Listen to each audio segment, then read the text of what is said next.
time to save the world again from bad movies. You know what? I think I'm craving for some macaroons. Okay. I'm not gonna do that during the whole vlog. But from what you can tell, I just came out from watching the movie Boy Meets World. Oh, wait. No. Scratch that. It's Boy Kills World. Kind of similar on how the title sounds. But anyway, yeah. Boy Kills World. I almost never knew about the existence of that movie ever since, but then I just went to see Monkey Man a few weeks ago, and this is where I got the first glimpse of the trailer, and I was like, you know what? That does sound interesting. And you know what? Right on the get-go, I will say that the similarities between this movie and Monkey Man, they were kind of similar in one way or another. I will get to that, but the similarity doesn't stop that both movies, they have to do with one, it's about revenge, and two, it's an action movie, and three, it is a bloodfest. But man, that it really gave me a bit kind of like Monkey Man vibes. Although that's not exactly kind of like a bad thing. But still, ever since I saw that trailer, that was the movie that got me anticipated for at least for this week, because what do we got this week? What was it? There was this movie that I forgot the name of the movie, but it was about it has to do with tennis. The name escapes me. Sorry about that. And the other one for anime fans, there is the Spy Family movie. But funny thing, because I wanted to have a little bit of a clear understanding, because I wanted to talk to a friend, I did saw the first episode of the Spy X Family anime, and hey, guess what? I hated it. I'm sorry to say this, but I find this anime overrated. I freaking hate it. Ever since the first episode, I found a lot of problems. I didn't like the premise. I didn't like the characters. I found it boring. And that Anya character is one of the most annoying characters I have ever seen. Ever since day one, I hated her. So call me insensitive, whatever you want, but that cute girl, she right in the get-go, she's a spoiled brat, and she is a forcefully she's a character that forces cuteness, and I already said that I really despise when characters do that. So but anyway, those were kind of like the choices that I had this week. So I only had, Boy Kills World, the one that got my attention. And if it wasn't for that, I will gladly kind of skip this week. But no, this one got my attention. So the day finally came, and I watched it, and I really highly encourage you to watch Boy Kills World more than Spy X Family, because that movie was actually kind of like a blast. I really had fun with that movie. I'm not saying that it is a perfect movie, but if you are kind of looking like a bit of a crazy action film, this is one of them. Because I will say that this is one in which it takes kind of like a narrative, in a little bit of a refreshing level in which it might gonna be a little bit of a hit or miss for some, but if you're kind of just looking for some popcorn entertainment with a little bit of I will say probably kind of like a basic premise, but a well done basic premise, this is one of them. And the more the movie advanced, I know that I did made kind of like a kind of made a statement that this movie has a little bit of a similar vibe to Monkey Man. But but also, ironically enough, the more the movie advanced, it gave me a little bit more of Afro Samurai vibes. And you know what? I'll get to that. I'll get to that right now because man, that I kind of want to encourage a lot of people to watch that movie and get your own thoughts because at least personally, that movie really hooked me at least until the second half where things get a little much more interesting. So here's what the movie is about. The movie takes place kind of like in this dystopian city. I don't know if it is the world, but it takes place in a city. A city that, well, I don't know if it could be a little bit based on India or the Philippines. Kind of similar vibe, but because it's kind of like a city with or jungle oriented. But anyway, we center around this guy. We don't know the name. He's just known as the boy. He's played by Bill Skarsgård, who he's mostly well known for being Pennywise on the latest It movies. Honestly, this is a better role that fit for him. I'm gonna put my IMDb because there are some names that I don't remember. But anyway, this boy, he is deaf mute. He doesn't talk. He can't hear people, but he can learn how to read lips. And he is trained by this shaman, in which he's basically trying to he's trying to become strong enough to have revenge on this kind of like a rich family. And the name escaped me, the Balansky or something like that. It's something with a B, but basically it's kind of like this big organized rich family that controls almost everything. Everything.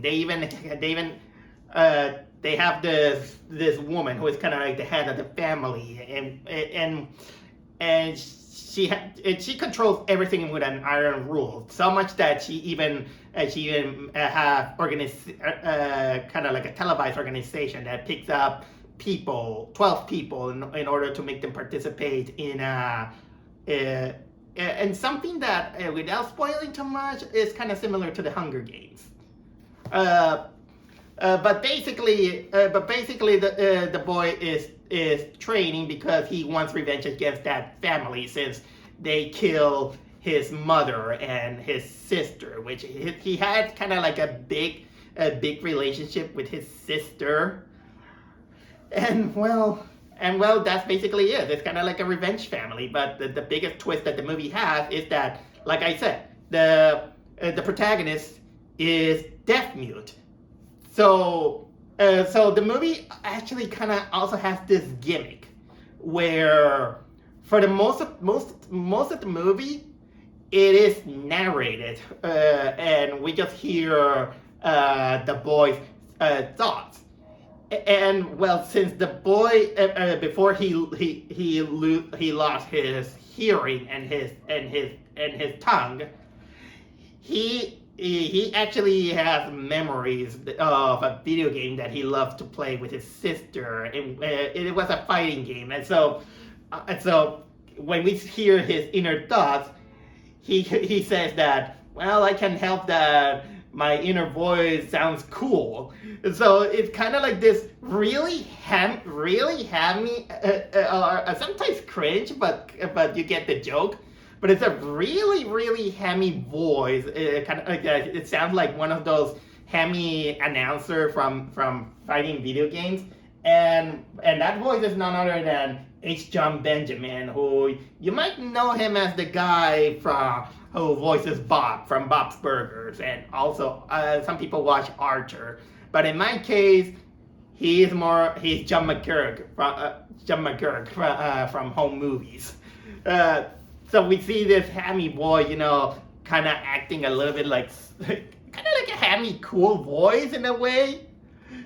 And at the same time, the boy also has the hallucination of his little sister, which kind of give him strength, and sometimes it comes up a little bit like, let's say that quote unquote cutesy moment. I'll get to that. But yeah, that's all I have to say about the basic premise. Very simple. You see the character, going on his journey, that he goes into his path of revenge, and then when the time comes, he showcases, his fighting abilities. Then he also meets kind of like this revolutionary group. He meets someone who has also had a kind of like a bad knee, and he befriends them, even though none of them becomes aware that that he's deaf mute. So it kind of becomes a little bit kind of funny, especially because one of them, apparently, I don't know, probably because he has a different accent, the boy can read his lips, and even the monologue goes into gibberish. When he talks kind of like gibberish, and the boy is like, what?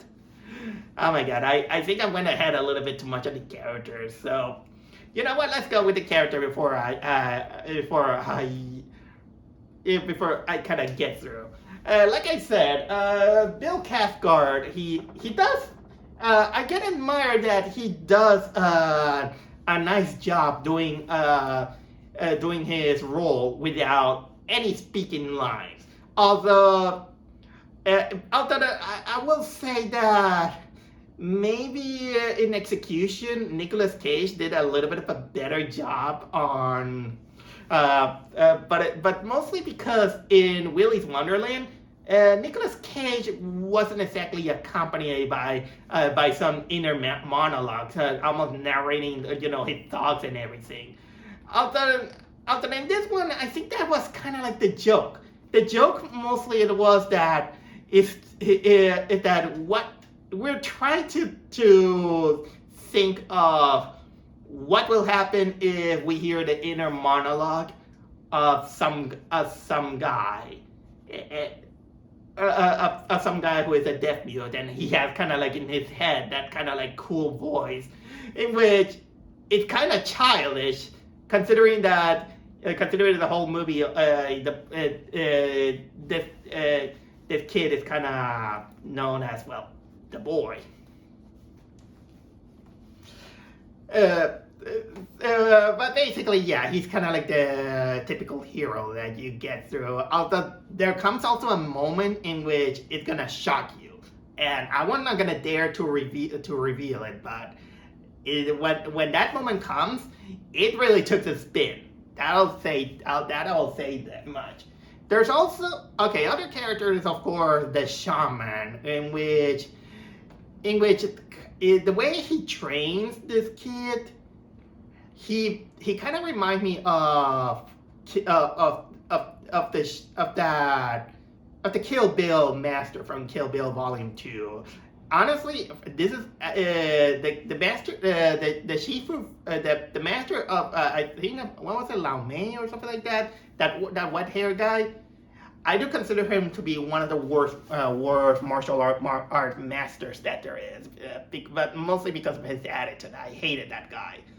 But he kind of reminded me of that, except that, well, he has he reminded me of that. Then there is other character, of course. There is the what was it? Vanderkoy. Now I'm reading it at IMDb, and now I remember the name of that family. The Vanderkoy family. It's kind of like this family of gangsters. Well, gangsters, quote unquote. I don't know if they're gangsters, but they kind of act like one. Like, the rich, privileged people who they kind of even have a military power and basically rules with their iron fist. There is a woman who is on top, but there's also the other family member. The most notable that you're gonna see in the movie is the bearded guy played by Brett Gelman, who he's basically kind of like a wannabe artist, but he mostly sucks. There's the what was it? Michelle Dockery, who is the sister of that guy. She's basically the producer of that show, and man, that she is really slimy and how evil she is. And then there's her husband. I don't know who plays it because I'm reading here. Her husband is basically how can I say, like a very evil showman. That's the best way I can describe. And of course, the main antagonist, who she reveals a little bit more later in the movie, played by Sam Jensen. Oh, and also they do have kind of like this henchman or henchwoman, I'll say, in which she kind of practically is kind of like the anime badass that is on the bad guy's side. That character is only known as June 27, and she's played by Jessica Ross. She is this character that is kind of like the right hand man, and for most part of the movie, she wears kind of like this kind of interesting helmet.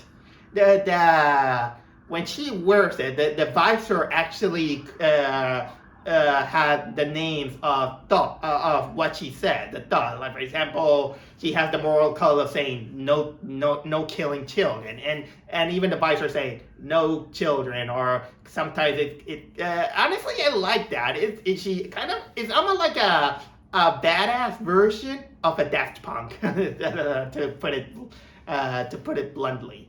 And well, there's also the other characters, like the, how can I say, the revolutionary group. One of them is kind of like a guy with a bad knee that befriends the boy, and well, what was the name of that guy? I don't see it. And then there's well, for lack of a better word, the black guy, in which I did mention that he kind of speaks gibberish, because since we are watching the perspective of the boy, he can only understand reading the lips. But since apparently, probably because the guy has an accent or a way of speech, the boy is like, oh my god, I can't understand him. This is kind of like I don't know if this was kind of intentionally funny or kind of like the biggest joke that they have. But this also made me raise questions which is funny because, okay, here's when I put my thoughts clearly, is that sometimes when I see movies in which you have deaf mute characters, in which they say that, oh yeah, I can understand people reading lips, but then question comes like by saying that just reading your lips is not necessarily the most reliable way to understand people, because people might have a different accent or a different language, or they might have some kind of speech impediment, or sometimes like me, who I don't usually is the best guy to vocalize perfectly my voice. Even my parents and some people did say that I did have a little bit of a speech impediment, that sometimes not all the words come out of my mouth correctly. I did get better on that. So it kind of makes me that question with these kind of characters, and I'm glad that the movie kind of put an obstacle.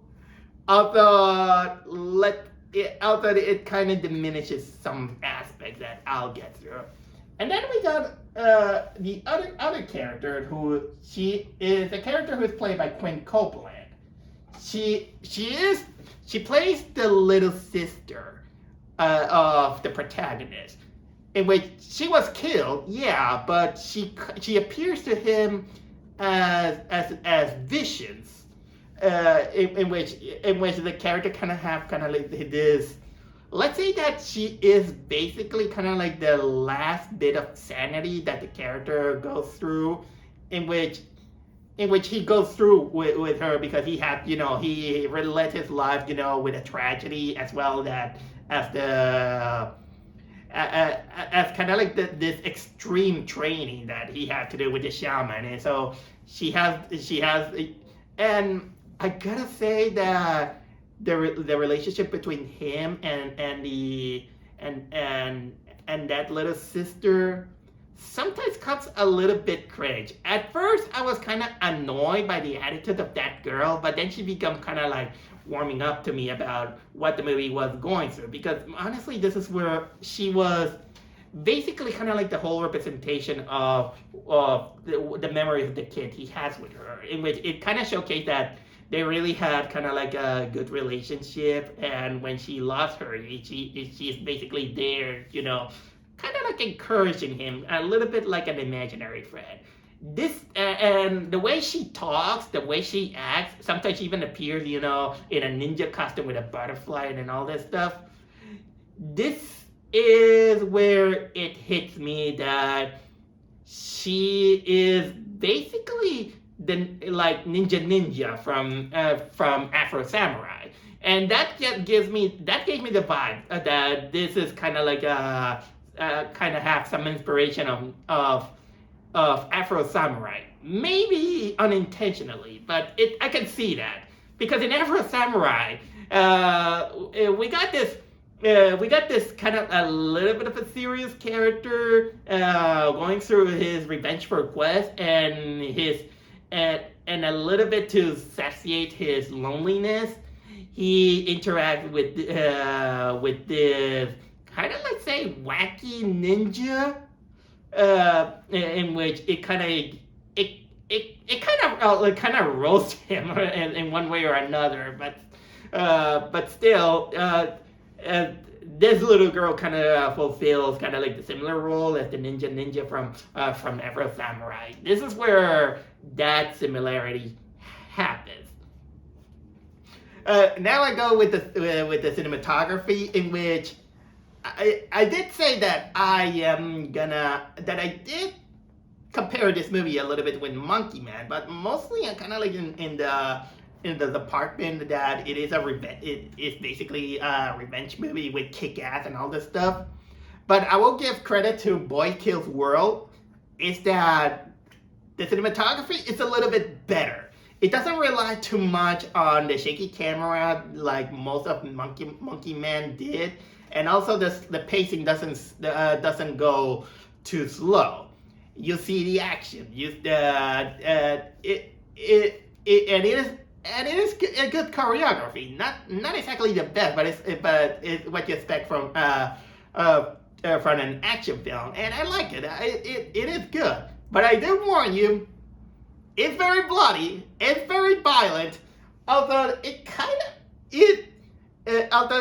before I went to see the movie, I've been hearing people say that it's too bloody, it has too much blood. There's a lot of blood. You know what, guys? I saw a movie years ago called what was it? Dead Alive or Brain Dead? No. It's a Peter Jackson movie, zombie movie. That movie still holds the record of the more blood in a movie. Boy Kills World has nothing compared to that movie, Dead Alive, Brain Dead or Dead Alive. I think it was Brain Dead. But anyway, but that still doesn't mean that I'm diminishing the whole thing, because there is violence. There is violence. We do see someone getting his head crushed. I'll say that without saying much. There is moments of violence, and the climatic battle. This is where the most injuries happen. So yeah, it has its violence, and I think it's one or twice in which it goes for ultra violent. Although I wouldn't, although it does kind of it kind of goes into a margin where I did see more violent films, but it does have its moments. So maybe they're saying this because they haven't seen enough, but at least this year, I probably might say that this is the bloodiest movie I have seen, at least this year. But still, we're almost entering May, so probably it's gonna be something more than that. But still, the cinematography works well. As for tones and themes, well, here is something that people might a little bit talk about. Because for the majority of the movie, and even the trailer, the movie is mostly taking kind of like a dark comedy style of narrative. Of course, that it's all because you hear the thought of the main character that it's a little bit cockish, but also a little bit childish. Although you kind of now that I think about it, you kind of understand it, because since it is in the perspective of a guy who, at young age, he lost his hearing and his speech, and well, he doesn't get the enough education,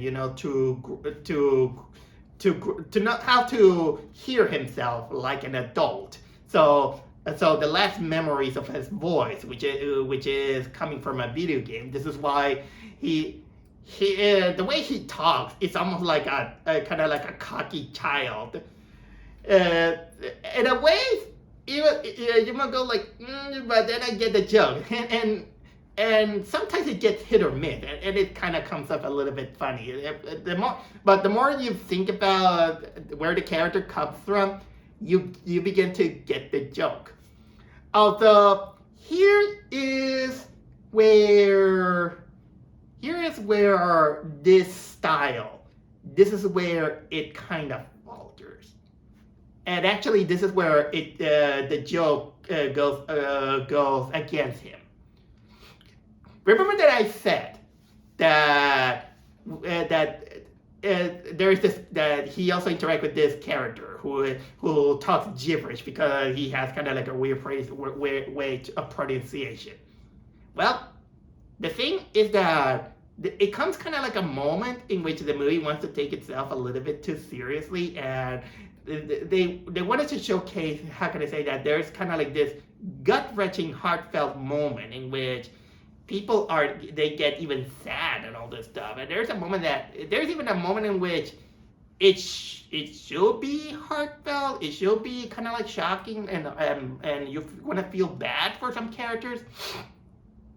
But then the narrative kind of diminished that emotion, because it kind of goes on with the joke, and he's like, yeah, he is pretty sad. Okay, I don't get it, blah blah blah blah blah blah.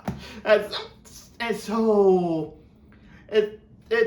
honestly, this is where this is where you don't know whether to laugh or to feel bad, because I get it. I get it that they wanted to make it kind of like a perspective of a guy. Although in movies, you will it feels a little bit awkward. It's almost how's the best way I can describe it? I'm not gonna sound mean-spirited, but it's almost like if you're in a funeral and everyone is sad, but you don't know that person who died, and you yourself, you don't know what to say to the others, and then you just kind of in your head kind of begins to crack out jokes in your head. It kind of have this awkward situation and this awkward feeling that this is the best way I can describe the whole thing. And yeah, there are times, like I said, there are times that the movie kind of gets itself a little bit serious. Although speaking of seriousness, I will say this, that I did say that the movie kind of treats itself like a dark comedy. But then comes kind of like the third act. And the third act, this is where the tone really changes. The tone changes and it kind of stops becoming a comedy and it goes through with it. It becomes serious. And you know what? And it's because of that revelation. I will not dare to reveal it to you, but that revelation is probably one of the best twists I have seen this year. I was agape, and I really like that.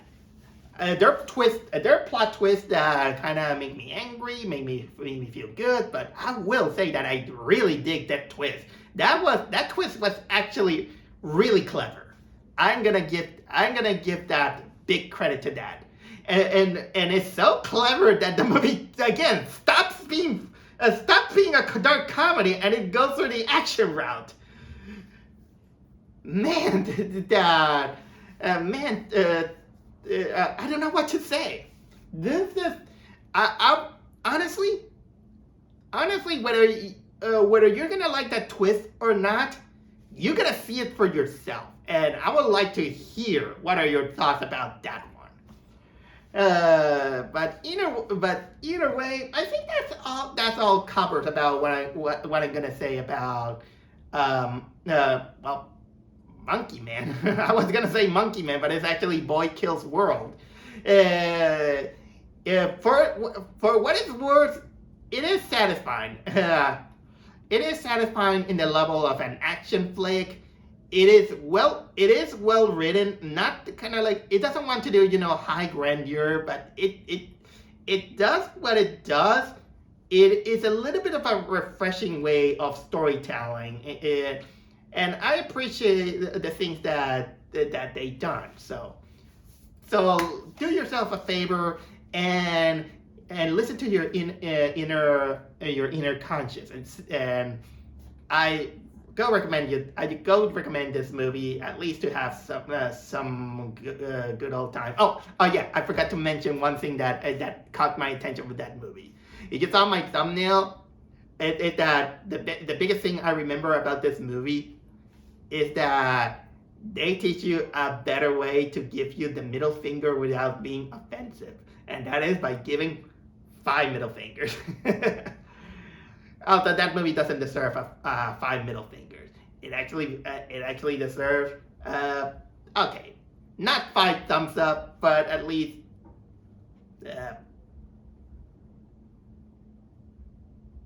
4 thumbs up. 4 thumbs up. That's my review of it.